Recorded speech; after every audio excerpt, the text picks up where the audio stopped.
We have here the King of Wands. And this is a really, really strong energy that you exude for this week. This is somebody that knows how to prioritize. They know how to organize. They know how to get things done. And this shows a lot of leadership capability. So I feel like for many of you, you have really established yourself as a major player in your relationships, in your life, in your work environment, in your friendship circle. You're somebody that leads other people. You've been there, you've done that. And I feel like from the sheer amount of experience that you have gathered through your lifetime, you know where you stand. You know how to lead people. You know how to navigate situations and circumstances based on your real life experiences. And when I see this king, he has a shield. He has a sword, you know, and he's got that little rod there. But what it means is it's somebody that is not afraid to get their hands dirty. They don't call themselves a leader. And, you know, when the going gets rough, they run away from battle. They're there in the trenches with the people that they lead to fight, you know, to the end. And so they don't run away from battles. They're very courageous, and they themselves, they have a sense of loyalty to the people that they lead. So whatever values or whatever, you know, life path that you live by, whatever you live by, you die by. So it's like, you're not going to give somebody advice that you don't yourself believe in. So I feel like there is no pretenses here. There's no hypocrisy, and people sense that about you. And I feel like because of that, you're in a really good position to kind of like to be a very good relationship partner, because other people believe that no matter what, whatever you say is what you stand by. So there's no mixed messages. There's no like, you know, I like you, but I don't like you today. Like, there are no mixed signals. There are no mixed messages that you're sending. You're very clear about your expectations in relationships, and you're very clear about what you are demanding or asking of another person. I usually think of this as somebody who has children, somebody who's like, who might be in a relationship with children. But I also feel with this card, it's someone who's single, okay? So you might be a single parent, a single mother, a single father with children. You might have, you know, exes that you've had children with. You might have been married to them at one point, or just, you know, in a relationship with them. But this is somebody that has children, and if not, then this is somebody that's single. So for many of you, the energy is you are very single for this week. And I feel like that's what I'm tapping into. The partner you're dealing with is somebody who's a little bit more wishy-washy. So their energy is prayer will make it all better. You know, let's not go out and get our hands dirty. Let's just sit in one place and pray. Pray for things to get better. Pray for improvement. Pray for opportunities. And I feel like your energy is in opposition to what your partner is dealing with here with the Judgment card. And I feel like, you know, you don't mind getting your hands dirty. You do what needs to be done because it needs to be done. And you don't wait around for opportunities. You go and grab opportunities, or you go and scavenge and find opportunities. And I feel like in the love department, you take initiative, and you're very clear about dictating, hey, this is what I'm looking for in a relationship partner. This is what I really want. And whereas the other person is a little bit more like, let's wait on things. Let's wait around. Let's wait for another day. Let's wait for the right time. Let's wait for the right circumstances. I feel like they're very, very unclear about what they want. They might even believe in, you know, divine timing, and they might even believe in like things would just magically plop down and fall on their lap. And I feel like for some of you, you might be dealing with someone who you feel is not very practical or pragmatic. You feel like their heads are in the clouds, and they're really not manifesting and making things happen for themselves. And yes, the Judgment card is all about contact. There's communication back and forth between you and this person.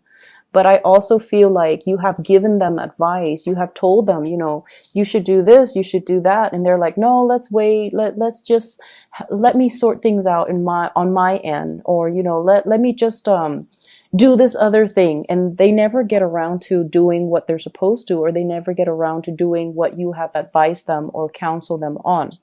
And as a result of it, dealing with them can be a little bit frustrating because they're not taking the initiative, they're not as grounded, and they don't grab opportunities when opportunities come calling. And so they let a lot of opportunities pass them by. The interaction between you and your partner, I have here the Nine of Wands. And the Nine of Wands mainly dictates your energy as the fire sign. Okay, so the Nine of Wands is like somebody who's battle weary, and they're not sure, like, should I keep plugging away at this? It doesn't seem like there's any movement. Or should I cut my losses and try to move away? And in the traditional Rider-Waite deck, it's that man with the bandage on his head, and he's got 9 rods, and he's kind of battle weary, and he's just kind of paranoid. What I feel though is you're assessing, you're being pragmatic. You're being like strategic as well. Do I plug away at this relationship? Do I continue giving them advice? Do I continue to, play the role of the father, even though they're supposed to be my relationship partner? Do I take on this maternal, take them under my wings and take care of them and just protect them? Or do I need to find myself another partner? So I feel like for some of you, single or not, you might have a love interest that's a little bit, they're just very different from you. But I do see this element about you giving advice over and over and over again, and they're not really taking the bait, or they feel like, oh, I'll just wait it out, everything's going to work itself out, and they don't really, it basically absolves them of having to take initiative for their own life. So I do feel somebody that has been through, I feel, their fair share of disappointment. So for example, if it's a partner and they're not able to get a job, right? Just an example. If they're not able to get a job and you tell them, for you, it's very easy because you come from a different space. But I feel like for them, it's a little bit more difficult because they've gone through possibly, months of interviewing and never getting called back. And then they've gone through like a lot of resume revision, right? And they're tired. And just think about it. If it's like, if someone has gone through 9 interviews, right? All from different companies, all with different people, and they have been turned down 9 times. I mean, at the end of the day, it's really hard to say that, oh, I'm not qualified for the job. I feel like the reality of it is they don't like me. 9 separate companies, 9 separate interviewers, 9 separate situations didn't want me. It's very tragic for the ego. It's very demoralizing. And I feel like that's similar to the space that your partner is dealing with or coming from, where there's something that they're not able to admit to themselves. And I feel like when it's denial, or when it's like, things that they're glossing over, whoever it is, they have to come to terms with it on their own time, and they have to come to terms with it in their own way. And so you can talk and advise and, tell them till you're blue in the face. But until they're able to admit these certain things about themselves, it's really hard for them to make changes, right? It's really hard for us to make changes when we're in denial. And so I feel like, for some of you, this might play out in the realm of, my partner is not able to get a job. And I told my partner, do this, do that, but they're not listening, and you're getting frustrated. And I just want you to understand what your partner is dealing with potentially. And then for others, it's sort of like you might have a partner that's very naive, and their head is just in the clouds. They're distracted. They might seem like they're always, they're always late. They don't seem like, they might be always late. They might be very, very just, they